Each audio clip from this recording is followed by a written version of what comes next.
Le 10 octobre 1970 était inauguré le parc d'Isle.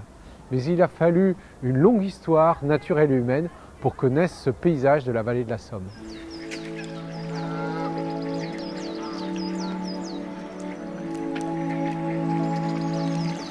Les Gallo-Romains choisissent ce site en raison du rétrécissement de la vallée de la Somme qui leur facilite l'aménagement des voies de communication.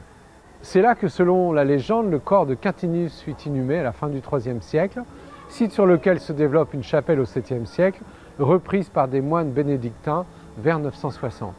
Ce sont ces mêmes moines qui vont aménager des digues sur le cours de la Somme, créant ainsi des étangs, deux étangs entre Rouvroy et Morcourt, l'étang du Haut et l'étang du Bas.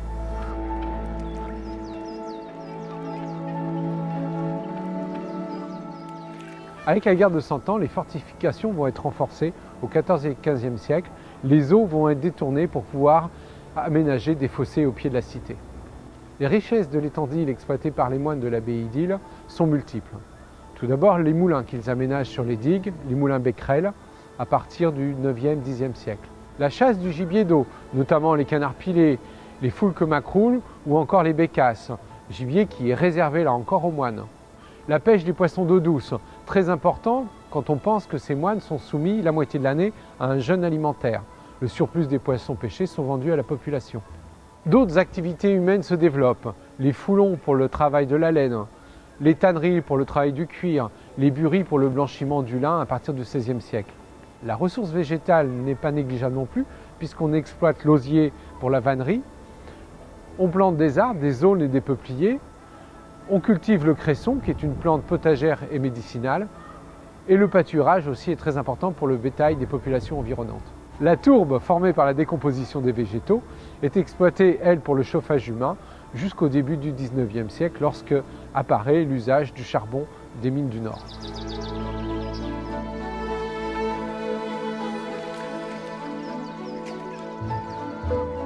À la fin du XVIIIe siècle, le paysage de la vallée de la Somme est bouleversé par le prolongement du canal de Picardie en direction de l'Esdin, préfiguration du canal de Saint-Quentin au début du XIXe siècle. Avec l'arrivée du chemin de fer en 1850, l'étang du Bas est asséché. Par la suite, c'est le petit étang d'Isle au pied du quartier de Remicourt qui subira le même sort.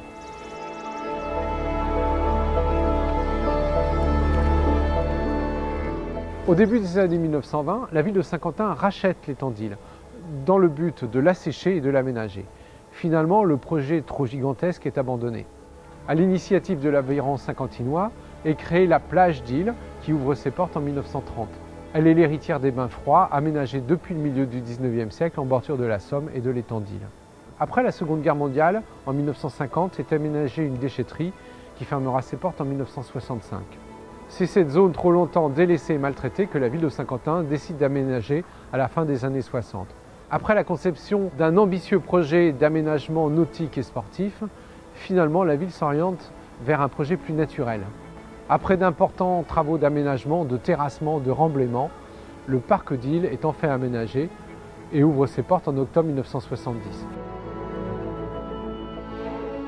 En 2000, il prend le nom de son fondateur, le sénateur-maire Jacques Braconnier.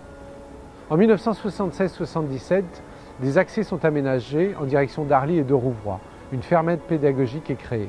En 1992, un kiosque est construit. 4 ans plus tard, la Maison de la Nature, l'actuelle Maison de l'Environnement, est ouverte.